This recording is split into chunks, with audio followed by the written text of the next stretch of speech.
Chapter 8. Ere the half-hour ended, 5 o'clock struck. School was dismissed, and all were gone into the refectory to tea. I now ventured to descend. It was deep dusk. I retired into a corner and sat down on the floor. The spell by which I had been so far supported began to dissolve. Reaction took place, and soon so overwhelming was the grief that seized me, I sank prostrate with my face to the ground. Now I wept.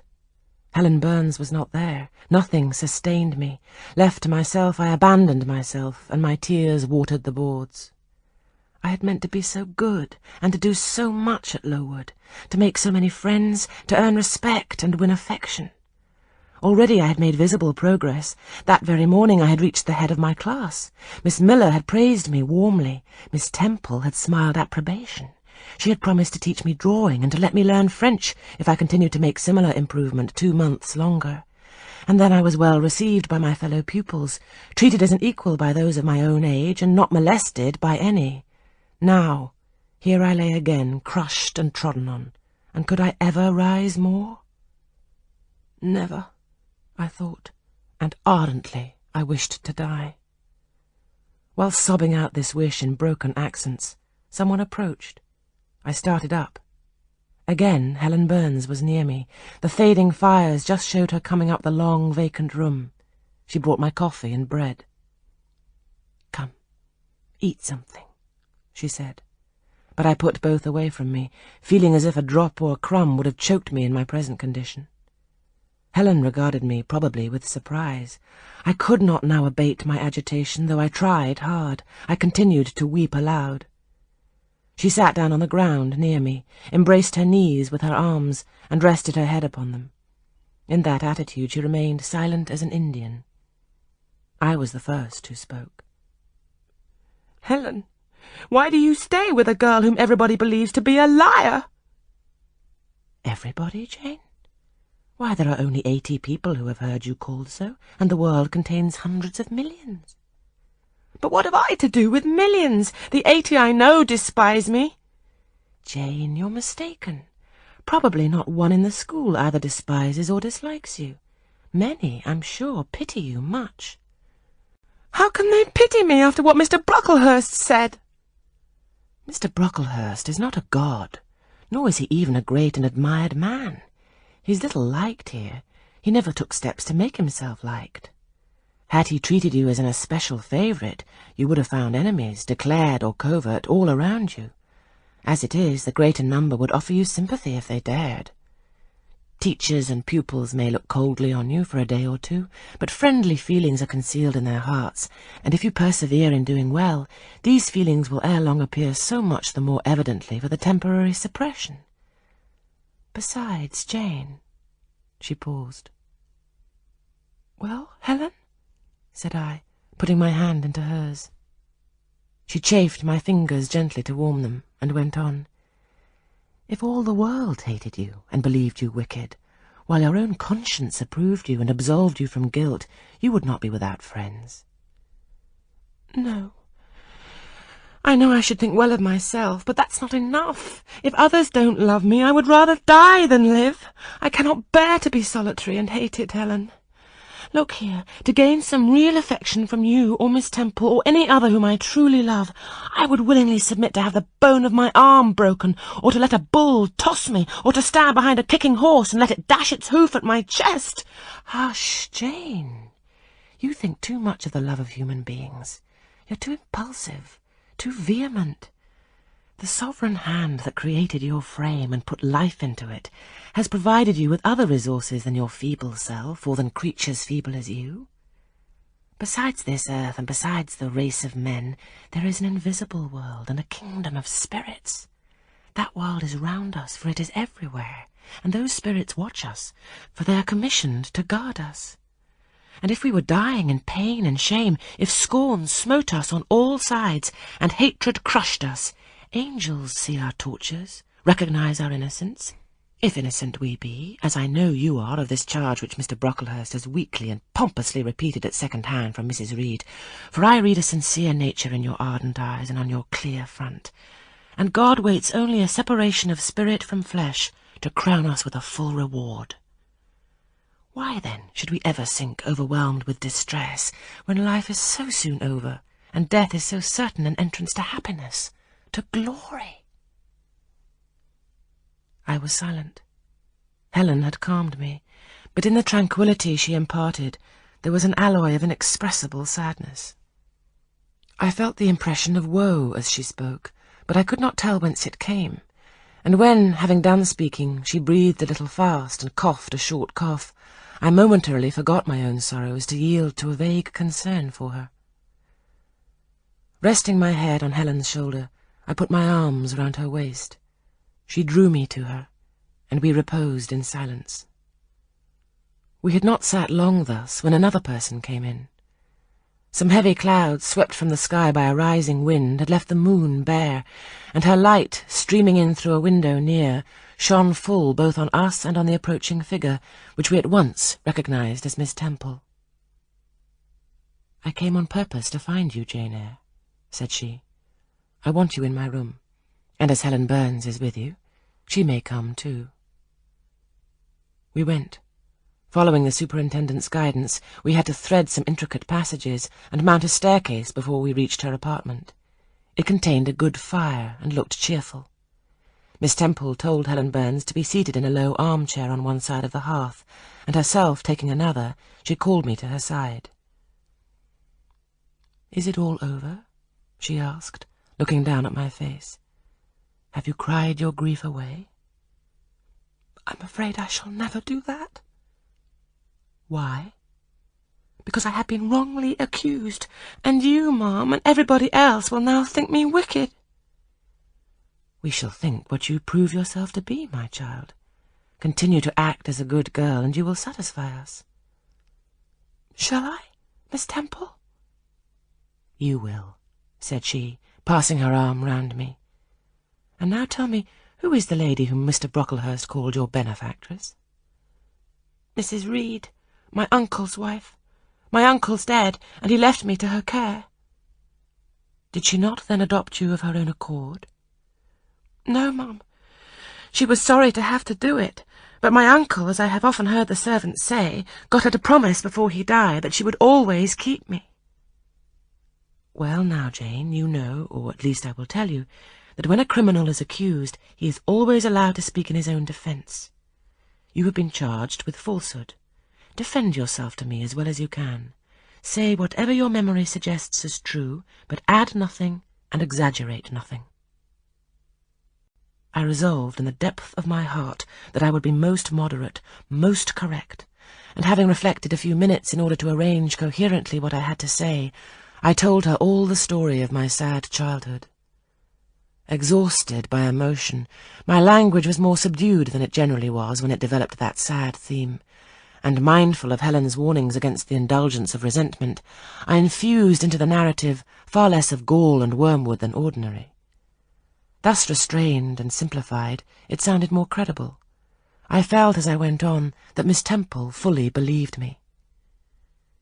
In the course of the tale I had mentioned Mr. Lloyd as having come to see me after the fit, for I never forgot the, to me, frightful episode of the Red Room, in detailing which my excitement was sure, in some degree, to break bounds, for nothing could soften in my recollection the spasm of agony which clutched my heart when Mrs. Reed spurned my wild supplication for pardon and locked me a second time in the dark and haunted chamber.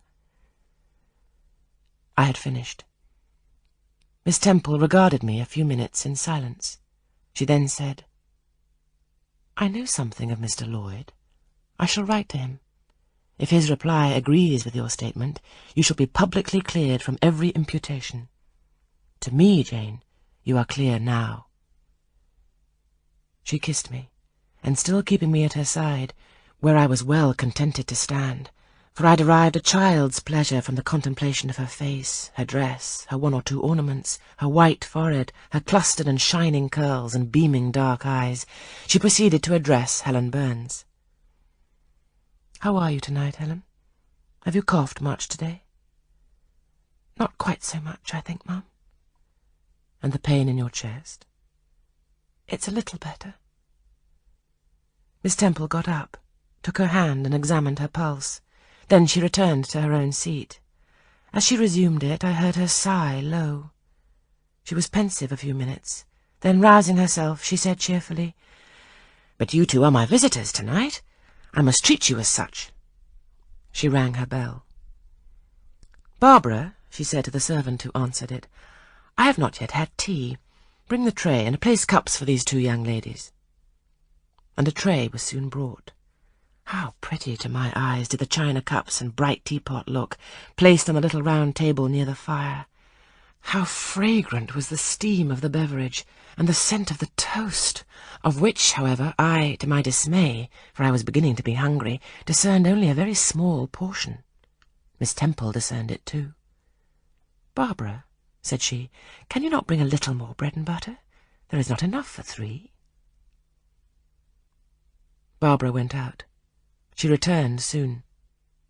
"Madam, Mrs. Harden says she sent up the usual quantity." Mrs. Harden, be it observed, was the housekeeper, a woman after Mr. Brocklehurst's own heart, made up of equal parts of whalebone and iron. "Oh, very well," returned Miss Temple. "We must make it do, Barbara, I suppose." And as the girl withdrew, she added, smiling, "Fortunately, I have it in my power to supply deficiencies for this once." Having invited Helen and me to approach the table, and placed before each of us a cup of tea with one delicious but thin morsel of toast, she got up, unlocked a drawer, and taking from it a parcel wrapped in paper, disclosed presently to our eyes a good-sized seed-cake. "I meant to give each of you some of this to take with you," said she, "but as there is so little toast, you must have it now." And she proceeded to cut slices with a generous hand. We feasted that evening as on nectar and ambrosia, and not the least delight of the entertainment was the smile of gratification with which our hostess regarded us, as we satisfied our famished appetites on the delicate fare she liberally supplied. Tea over and the tray removed, she again summoned us to the fire. We sat one on each side of her, and now a conversation followed between her and Helen, which it was indeed a privilege to be admitted to hear.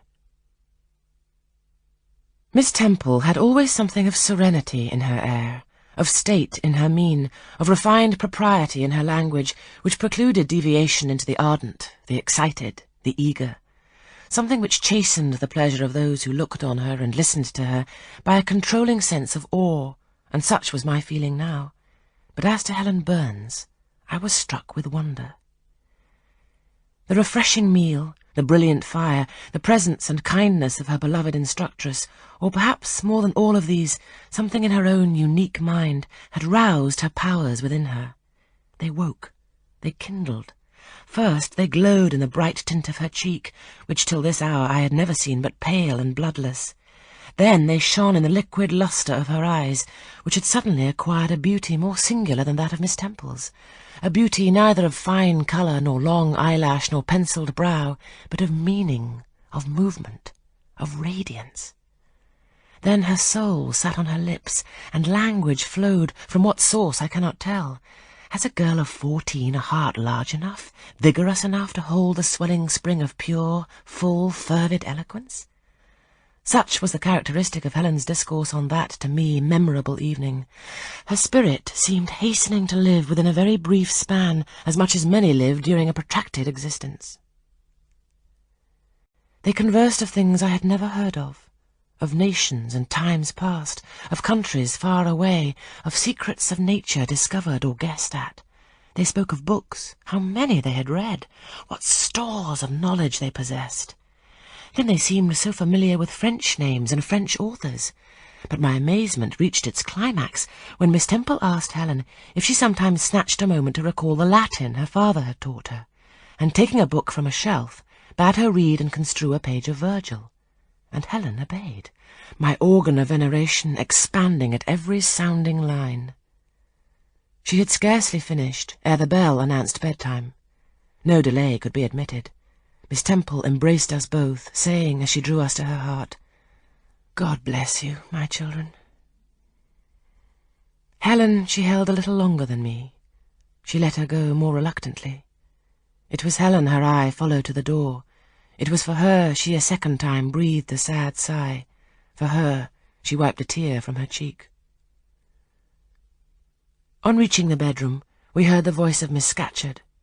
She was examining drawers. She'd just pulled out Helen Burns's, and when we entered, Helen was greeted with a sharp reprimand and told that tomorrow she should have half a dozen of untidily folded articles pinned to her shoulder. "My things were indeed in shameful disorder," murmured Helen to me in a low voice. "I intended to have arranged them, but I forgot." Next morning, Miss Scatcherd wrote in conspicuous characters on a piece of pasteboard the word slattern, and bound it like a phylactery round Helen's large, mild, intelligent, and benign-looking forehead. She wore it till evening, patient, unresentful, regarding it as a deserved punishment. The moment Miss Scatcherd withdrew after afternoon school, I ran to Helen, tore it off, and thrust it into the fire. The fury of which she was incapable had been burning in my soul all day, and tears, hot and large, had continually been scalding my cheek, for the spectacle of her sad resignation gave me an intolerable pain at the heart. About a week subsequently to the incidents above narrated, Miss Temple, who had written to Mr. Lloyd, received his answer. It appeared that what he said went to corroborate my account. Miss Temple, having assembled the whole school, announced that inquiry had been made into the charges alleged against Jane Eyre, and that she was most happy to be able to pronounce her completely cleared from every imputation. The teachers then shook hands with me and kissed me, and a murmur of pleasure ran through the ranks of my companions. Thus relieved of a grievous load, I from that hour set to work afresh, resolved to pioneer my way through every difficulty. I toiled hard, and my success was proportionate to my efforts. My memory, not naturally tenacious, improved with practice. Exercise sharpened my wits.